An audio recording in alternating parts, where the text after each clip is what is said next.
खुश हो गया है।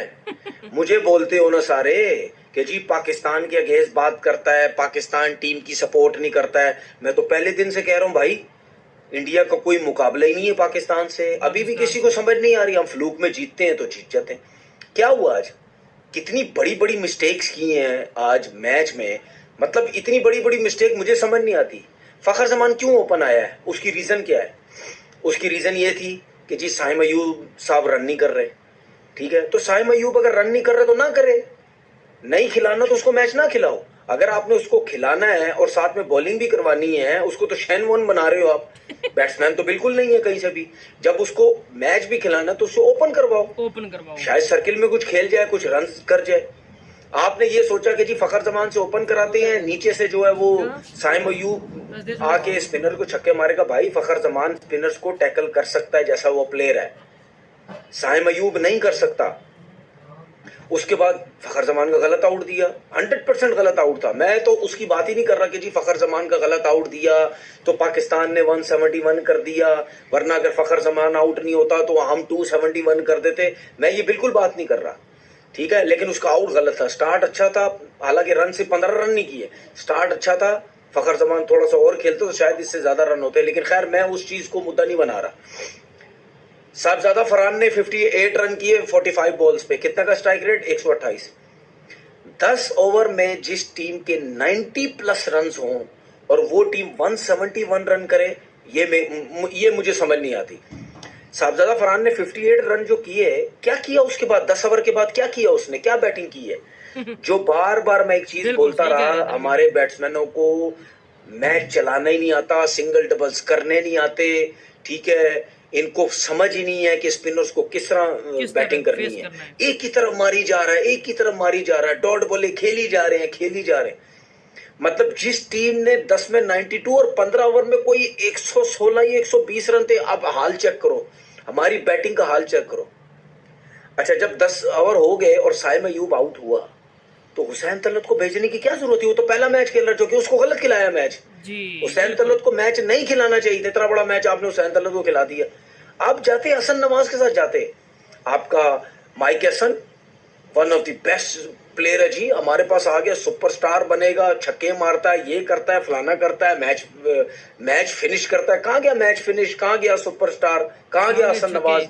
मैं तो पहले दिन से बोल रहा था भाई, जिस तरीके से वो बैटिंग करता है वो कुछ भी नहीं करेगा।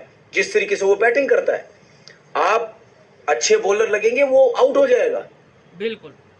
लेकिन उसके बावजूद भी मैं कह रहा हूं कि आज का मैच इस वजह से हुसैन तलत को नहीं खिलाना चाहिए था क्योंकि वो इंडिया से मैच है। आप हसन नवाज के साथ जाते, 10 ओवर में जब 92 थे, आपने हुसैन तलत को भेज दिया। भाई जब उनकी टीम जब नीचे लगी हुई है, आप ऊपर चढ़े हुए हैं, तो भाई भेजो ना मोहम्मद हारिस को कि जा यार, अगर तुम 2-3 ओवर खेल गए, तुम्हारे 25-30 रन हो गए, उनको और हम बिठा देंगे। हमने हुसैन तलत को बेच के ठगा लगवा दिया वहीं। साहबजादा फरहान इतनी गंदी क्रिकेट खेला 10 ओवर के बाद यार। आउट देख ले कैसा हुआ, क्या फायदा हुआ ऐसे 58 रन का? कोई फायदा नहीं हुआ, कोई फायदा नहीं, बिल्कुल। अच्छा, उसके बाद आप ये देखो, साहबजादा फरहान भी आउट हो रहा है, नवाज आ रहा है। ये राइट लेफ्ट का क्या कॉम्बिनेशन चलाया हुआ, मेरी समझ से बाहर है। तो हारिस को क्या करना? उसको अचार डालना है, घर लेके जाना है, किधर लेके जाना है उसको? क्यों नहीं भेज रहे उसको बैटिंग पे? उसके बाद नवाज साहब के बाद फिर आ जाते हैं वो सलमान आगा साहब, फिर आ जाते हैं फहीम अशरफ। मतलब यानी उसको हारिस को बैटिंग पे भेजना ही नहीं है यार। जब आपके रन रुक गए थे 10 ओवर के बाद, तो फिर तो कोई ऐसे प्लेयर को भेजो ना यार, जो थोड़ा सा अगर उसके छक्के लग जाते हैं, 2-3 ओवर खेल जाता है, हमारे रन्स कुछ बेहतर हो जाएंगे। ये तो फहीम अशरफ ने हार्दिक पांड्या के लास्ट ओवर में एक छक्का एक चौका लगाया, तब जाके 171 हुए। हमारी टीम ने जितना अच्छा स्टार्ट किया था, और उस स्टार्ट के साथ एक चीज बहुत अच्छी थी, उन्होंने बुमराह को सही फेंटा लगाया आज।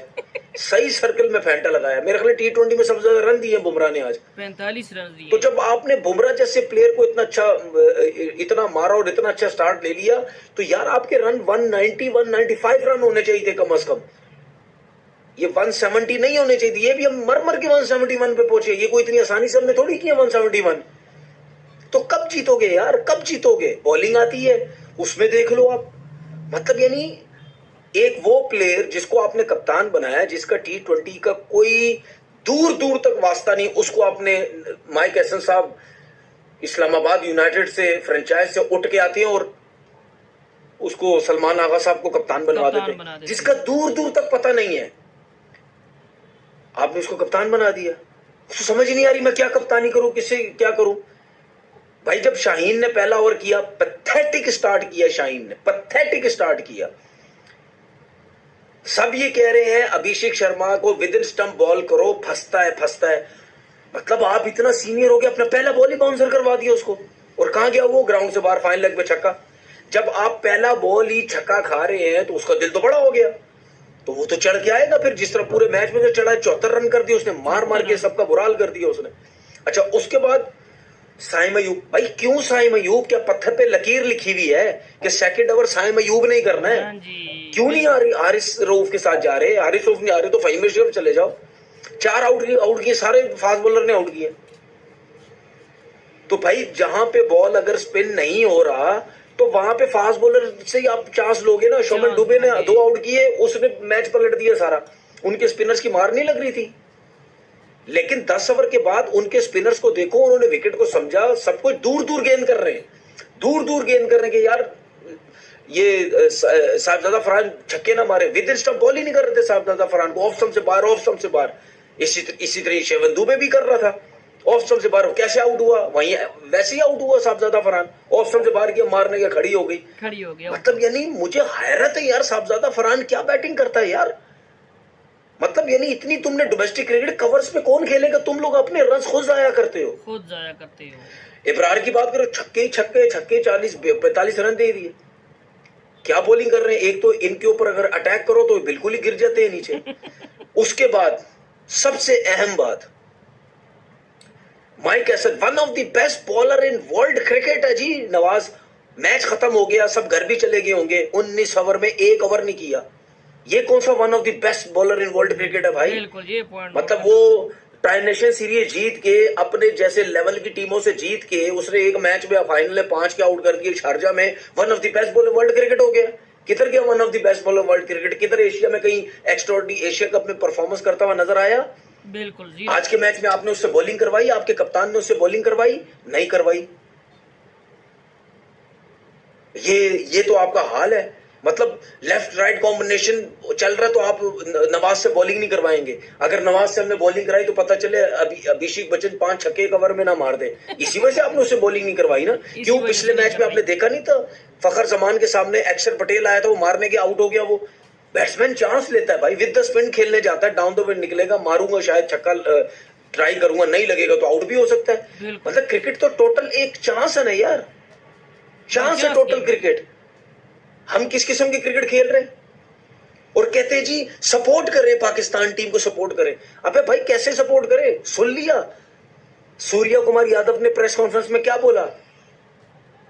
उसने बोला ये राइवलरी वगैरह की बात ना किया करो, आप बहुत दूर है हम, वो पाकिस्तान हमसे क्या बात करते हो, इतना गैप है, हम कितने मैच जीते हैं, वो कितने मैच हारे हैं, ये क्या बात हर टाइम करते हैं। वो उस टाइम होती है जब 8-9 मैचेस या 7-8 मैचेस, एक आध मैच के ऊपर नीचे मुकाबला चल रहा होता तो फिर बोलते हैं राइवलरी है। भाई वो सही बात है, उसने क्या गलत बात की है? सही बात कही है, बिल्कुल। हम इतना पीछे है, 7वें 8वें नंबर की टीम और पहले नंबर की टीम, हम कहते हैं जी आज तो पाकिस्तान हरा देगा, आज तो पाकिस्तान यूं कर देगा। भाई कोई मुकाबला ही नहीं, अपनी टीम बेहतर करो, जो पर्ची डंडों का सिस्टम चल रहा है वो करो। अभी यही लोग यही क्रिकेट की तरह लोग जो क्रिकेटर टीवी पे बैठे हुए, यूट्यूब पे बैठे हुए, यही लोग अब बातें कर रहे हैं, बाबर आजम को लाओ, बाबर के साथ ज्यादती, रिजवान के साथ ज्यादती। और जब ये दोनों खेल रहे थे, इनको निकालो ना टीम से बाहर, इनको निकालो, क्योंकि व्यूज चाहिए थे उस टाइम, नोट चाहिए थे, इंडिया वालों को खुश करना था। अब टीम कुछ नहीं कर रही है, बाबर रिजवान के पीछे पड़ जाएंगे, क्योंकि लोग जाहिर पता बाबर रिजवान की बात करेंगे ना, ये सब बैठ के बाबर रिजवान की बात करेंगे, क्योंकि नोट चाहिए इनको, डॉलर चाहिए। दोगलापन लगाया हुआ इन सबों ने। आपके पास प्लेयर ही कोई नहीं है। अब देख लो, वो मैचेस देख लो, जब बाबर रिजवान खेलते थे कितने रन होते थे और टीम के कितने रन होते थे। हमने उन दोनों को फारिग करके, ठीक है, हमने नीचे प्लेयर बनाने की कोशिश नहीं की, ऐसे प्लेयर लाए नहीं जो मैच विनिंग हो या इनका साथ दें, या ऐसे अच्छे प्लेयर मिडिल ऑर्डर के आए, वो दोनों ओपन कर रहे थे, इतना अच्छा परफॉर्म कर रहे थे T20 में, उनका भी बेड़ा गर्क कर दिया। अब उनको भी जब दोबारा लाओगे वो भी परेशान होंगे, क्या करें क्या नहीं करें। अब यार मतलब 171 रन इतनी आसानी से थोड़ी मार खा रहा होता है बंदा, क्या इतनी आसानी से मार खा रहा होता है? मारी जाओ मारी जाओ मारी जाओ, ये सब कुछ हो रहा होता है। बिल्कुल ठीक कह रहे हैं। अब बस यही है, ओ जी अगला मैच श्रीलंका से अगला मैच हारे तो अब टूर्नामेंट से बाहर, खत्म हो गया, फारिग हो गए। बस अब यही होगा, अल्लाह करे वो हार जाए, अल्लाह करे बारिश हो जाए, अल्लाह करे ग्राउंड ही ना आए टीम दूसरी, अल्लाह करे हम जी, बस यही कुछ ही करते रहना, हर इवेंट में यही कुछ ही करते रहना। अब श्रीलंका से जीतो या बांग्लादेश से जीतो, दोनों जीतने के बाद देखेंगे फिर भी आते हैं या नहीं आते हैं। मतलब पैथेटिक किस्म की परफॉर्मेंस बैटिंग में भी और प्लस पैथेटिक किस्म की परफॉर्मेंस बॉलिंग में भी, और पैथेटिक किस्म की कप्तानी की है। बिल्कुल सारी बात ऐसे नहीं होता भाई, या तो खामोशी से बैठ जाओ, बस ये बातें मत किया करो, खामोशी से बैठ जाओ कि भाई हमारा इंडिया से कोई मुकाबला नहीं है, वो टीम बहुत बेटर है। और सबको पता है यार, दिल से सबको पता है, ये सिर्फ नोट कमाने के लिए, व्यूज और यूट्यूब पैसा कमाने के लिए बातें करते हो जी, हम जीतेंगे। भाई कोई नहीं जीतेगा। इसीलिए मैं पहले दिन से कह रहा हूं कि यार उसी टीम को फाइनल जीतना चाहिए। मैं ये नहीं कह रहा कि क्या कहते हैं वो श्रीलंका उनको मारे, नहीं कोई टीम नहीं उनको मार सकती, वो मार ही नहीं सकती कोई टीम। उनका लेवल यार 8-9 नंबर पे उनकी बैटिंग है, 8-9 मतलब 8 लड़के उनकी बॉलिंग भी करते, सब कुछ करते हैं, तो कैसे आप उसको हिराओगे यार? कितने आराम से उन्होंने किया है। बिल्कुल आपके पास एक ही मौका था कि सर्किल के अंदर अगर उनके 2 से 3 विकेट्स गिर जाते, अभिषेक शर्मा जल्दी आउट हो जाता, उसके बाद शुभमन गिल आउट हो जाता, तब आप कुछ करते। 100% मुझे श्योर था शुभमन गिल आज रन करेगा, क्योंकि पिछले 4 मैचेस में कुछ नहीं किया हुआ था और बड़ी मुश्किल से उसकी सिलेक्शन हुई थी। उसकी सिलेक्शन पे बात चली थी, इसको एशिया कप में ले या ना ले। अगर आज के मैच में रन नहीं करता 100% अगले मैच में बाहर हो जाता, लेकिन उसने कर दिए रन। और मुझे एक बात बताओ, कोई पाकिस्तान का हमारा कोई भी बड़ा सुपरस्टार लेजेंड सारे बनते हैं, किसी ने भी आज दिन तक कोई प्लेयर तैयार करके दिया? इतना बड़ा प्लेयर जो अभिषेक शर्मा या शुभमन गिल है, ये युवराज सिंह ने देखा आपने कैसे उसको उनके इंडिविजुअल जाके अपने इलाके में कहीं भी जाके उसने इन प्लेयर्स को तैयार किए। हमारे तो लेजेंड ने कभी भी ये सब नहीं कुछ किया। हमारे लेजेंड सिर्फ नोट बना रहे हैं, चाहे बोर्ड के ऊपर जाके बड़ी बड़ी नौकरियां जाके वहां लेते हैं और पैसा कमाते हैं, या टीवी में बैठ जाते हैं, भाई यही काम है, और जाके कहीं और क्रिकेट खेलते हैं, नोट बनाते, भाई यही करते हैं, क्रिटिसाइज करते रहते 24 घंटे। पाकिस्तान टीम के ऊपर करना कराना कुछ है नहीं, एक प्लेयर नहीं इन्होंने कभी निकाल के दिया। तो भाई सिस्टम सारा हमारा बिगड़ा हुआ है, तभी हम कुछ नहीं कर पा रहे भाई। इस तरह कभी नहीं होता, रेलू कट्टे से आप क्रिकेट जीत जाओ, ऑलराउंडर है नहीं, जबरदस्ती माइक एसन ऑलराउंडर बनाने के चक्कर में लगा हुआ है। करो ना, स्ट्राइक रेट बनाओ ना, मारो छक्के मारो, जाओ जो स्ट्राइक रेटों की बात कर रहे थे। ऐसे कुछ भी नहीं होगा भाई, बर्बादी है क्रिकेट की, ये मेरी बात लिख लो। फिर कहते हैं जी क्रिकेट पाकिस्तान के अगेंस्ट बात करता है, तो क्या करूं मैं, तारीफ करूं क्या? आज तो मैंने बोला था पाकिस्तान जीतेगा, जीत गया पाकिस्तान, जीत गया। जब इस किस्म की क्रिकेट खेलोगे तो क्यों फिर बोलूंगा पाकिस्तान जीतेंगे? जी हाँ दोस्तों, तनवीर अहमद निहायत गुस्से के साथ पाकिस्तानी क्रिकेटर्स की गलतियां बयान कर रहे थे जी, कि किस तरह ने उन्होंने फील्डिंग, बैटिंग, बॉलिंग तीनों फॉर्मेट में गलतियां की हैं, जिसकी बदौलत आज दूसरा मैच टीम इंडिया से पाकिस्तान एशिया कप के सुपर 4 मुकाबले में भी शिकस्त का सामना करना पड़ा जी पाकिस्तानी टीम को। बिल्कुल सही बातें कर रहे थे जी, और ऐसा ही किया है पाकिस्तानी टीम ने, जैसा कि तनवीर अहमद बयान कर रहे थे। तो गुस्सा बनता है जी, बिल्कुल दोनों मैचेस इंडिया से हार गई है पाकिस्तानी टीम बिना कोई कारकर्दगी दिखाए। तो इस तरह की वीडियोस, पाकिस्तानी मीडिया की रिएक्शंस देखने के लिए चैनल पर नए हो तो सब्सक्राइब लाजमी कीजिए बेल नोटिफिकेशन के साथ।